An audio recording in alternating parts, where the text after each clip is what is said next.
Hi guys, welcome back to my channel, and today I've decided to film a mukbang video, and the theme is Pongal because I'm hella homesick and I decided to make some for myself and some accompanying dishes. So today you guys are gonna join me and watch me eat Pongal while I also explain the significance of the holiday to you guys. Okay, so I made myself some masala tea to accompany my dishes. So basically, Pongal, this thing I made here that I've not tried yet, is like sweet rice pudding with brown sugar. I mean, at least this version has brown sugar because I prefer that. And then this is pulisadam, and that is basically tamarind rice. I don't know how to make that. I did not make that. I got like a pre-packaged mix and I just mixed it in with rice. And this is sundal, which is stir-fried chickpeas. So if you grew up in a Hindu family in Malaysia, or I'm not sure about how it works in other countries, but if you grew up in a Hindu family in Malaysia and you went to temple like once a week or whatever, you know, where your religious parents dragged you, this is what you get at the temple. This is what they serve you, and it's really nostalgic for me right now, and I am super excited to get eating. So I'm gonna put some on my little plate here, and there's no way in hell I'm eating this with a spoon because that's insulting. So this year I'm like all alone here for Pongal, and I just decided that I was gonna make Pongal and make myself happy because normally all I do on Pongal is I get homesick and I go watch a movie. And yes, I'm gonna go watch a movie too, but like I started missing Pongal so much. And pulisadam. Pulisadam is like my favorite thing ever. But let's get back to Pongal. Pongal is basically the name of the dish and also the name of the holiday, because they make this dish in the morning of the holiday, which is really weird. Now that I'm explaining it to someone else, it just doesn't make sense that you would name a holiday after a dish. But there's just so much that goes into it. But let me try my Pongal first and see how it tastes.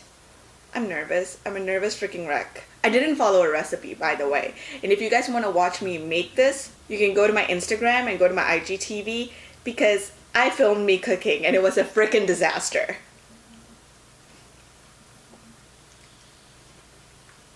Actually, not bad. Not half as good as my mom's, but not bad. Ooh, cashews.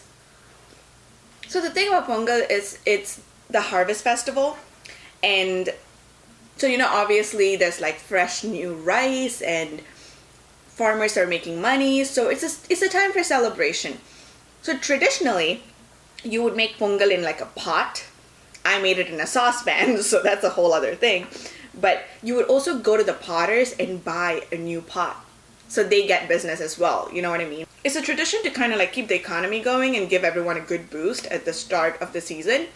And people still kind of do it. It's so much fun. Like, I love doing it. It's one of my favorite holidays. Pongal is celebrated in Tamil Nadu, which is like the southern tip of India. And it's kind of like a 4-day long holiday. Day 1 is actually the day before Pongal, which is called Bogi.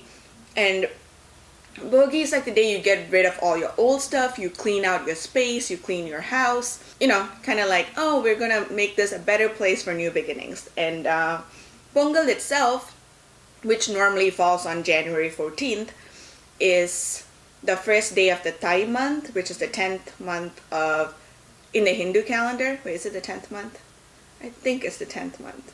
It's basically kind of like thanking the sun, because without the sun you can't have a good harvest if it's not good weather, so to speak. And then the third day, which is the second Pongal day, but that's Matu Pongal. But Matu Pongal is literally cow Pongal, Pongal for the cows, bulls, because like back in the day for agriculture, you needed bulls to, you know, help you with the land, to help move things. So you kind of thank them and you have fun, and they get fed so much food and all of that, you know? I didn't grow up in a farm, so I've never really done it, so. Oh, my chai is good too. I'm really, really happy. So essentially, it's like thanking everything for giving you a good harvest, sort of. And the third day is Kanam Pongal, and that is the true celebratory kind of day where you visit family, you hang out with people, you sit around, eat sugar canes. That I've done. So, I got something covered. And in other parts of India, they still celebrate it, but they don't make Pongal. It's not Pongal. It's Magara Sankranti, and it's thanking the sun god, basically. So, kind of like thank you for the blessings and the good weather kind of a celebration, because it's harvest season for the most part of India. Jallikattu is an important part of Pongal. It's a sporting event where, well, men are invited to participate in it because, well, patriarchal society, what can you say? But Jallikattu is basically you tie a prize to a bull, and it's like in a ring, and whoever gets the prize wins. But this bull is like angry and pissed off. So it's not exactly the safest. And there have been a lot of attempts to ban it in India, but Tamil Nadu also has a lot of like indigenous species of cows, and those are the ones that's generally used for the sporting event. So people have been fighting to keep it alive because that's the only way you can keep these species and local businesses alive. So I don't know, let's see how that goes. But I am very conflicted about Jallikattu, but I'm also a huge fan of traditions, so I'm kind of iffy on that. But generally speaking, like in my family, we either make Pongal at home, or we go to the temple. But if you make Pongal at home for today, you would make it outside of your house, facing the east side during sunrise. And traditionally speaking, people try to keep traditions alive by using a wood-based fire. I don't even know how to call that. Like an actual fire, not a stove. And that is a freaking hassle, trust me, because there's smoke, and your eyes get all icky, and it's so frustrating, and you start sweating, and you're all dressed up. Oh my god, but I still love it. But then, a few years ago, when we were going camping or something, my dad got these single portable stove. So there was a year where we decided to make Pongal, but we also decided to totally just use that stove outside of our house, because we were like, well, we're trying to keep up with traditions, but we also don't want the house to fill up with smoke. So that was the only year for Pongal I sat by it and actually tried to make Pongal with my mom's directions. So I also like going to the temple and people just sit around and watch the Pongal being made, so you have so much time to chill.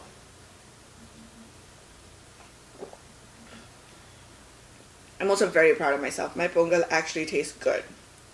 If anything, my Pongal tastes better than the sundal, the chickpeas thing, because that is so much easier to make. It's just a stir fry. But I'll come clean to you guys. I forgot to add curry leaves to it, and without curry leaves, it does not taste right. There was a year I spent Pongal in India, and it was so much fun because I was in Tanjavur, and I was in the city side of everything, but we went like festivities and watched people play kabaddi, and just a bunch of people just trying to be happy. Like Pongal is so much a bigger deal in Tamil Nadu than it is among the Tamil diaspora, because I don't know, I guess we have adopted Diwali so much more that we don't care as much about Pongal. But it's fabulous. Also, when you make Pongal outside your house on Pongal day, you decorate with like sugar canes and stuff. Like, I don't know why that's a big deal, but I'm just assuming because you'll buy more stuff from the farmers. If you never have actually chewed on a sugar cane, I suggest you try. It's an experience. Your jaws might hurt after, but you should try.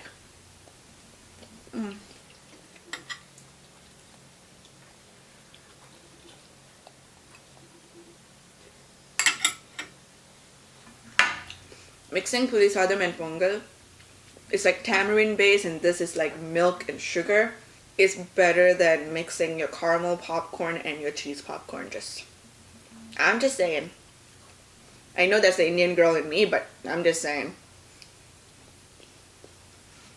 Growing up, I always took Pongal for granted because I was in a Tamil school for like 6 years. we either got the day off or we actually made Pongal at school as a celebration. And it was like, whatever, you know, I have to do it every year, it doesn't really matter.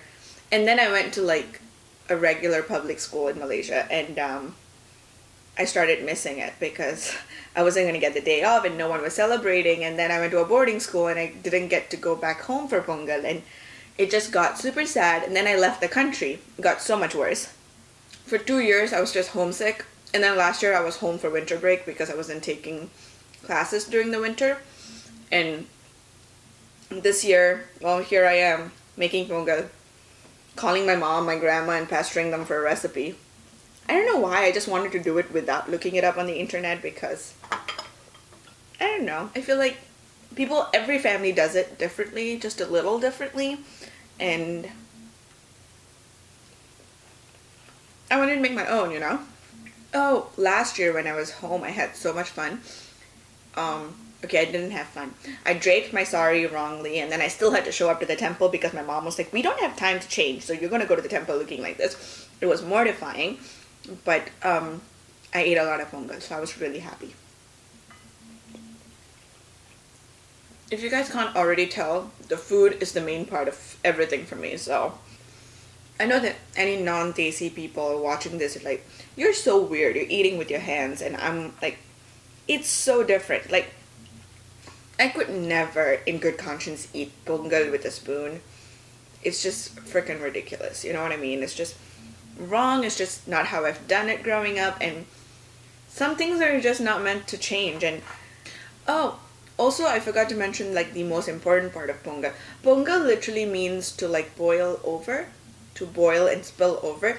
So when you make Pongal, the traditional way, you're using a pot, like a proper pot, and the opening is small, so when it spills over, it's like a beautiful thing, and it's also very important that it does spill over, or at least it rises up. But that's just the milk though.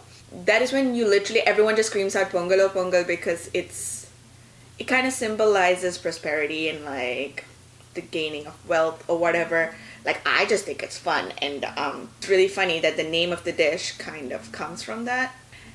So the moment it kind of like spills over, you would like add rice to it because you know it's time for rice because the milk is boiling.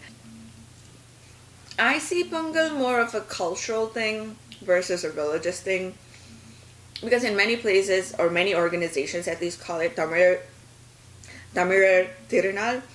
I cannot speak Tamil right now, this is bad, people, but when you say it's Tamil Tirunal, it's important to realize that is like an ethnic group versus a religious group, and all it is celebrating harvest in that region. So maybe that's another reason why I love Pongal so much, because it's truly a cultural experience and not a religious one. But thank you for joining me and watching me eat all this food. Trust me, I'm going to turn on something on the TV and demolish all of this. It's just happening because I'm celebrating. But thanks for watching, you guys, and I would like to make more videos to raise cultural awareness, because that's kind of important, and the world's getting smaller and we need information to be out there for people to access. So thank you. And if you are Tamil, or if you celebrate Magara Sankaranti, you know, have fun, enjoy. I hope you get to see your family. I hope you get to eat good food, and well, happy Pongal everyone. Pongal nalvalthukal, and இவ்வளவு நான் தின்ன முடிக்கணும், so I'm gonna go now. Bye.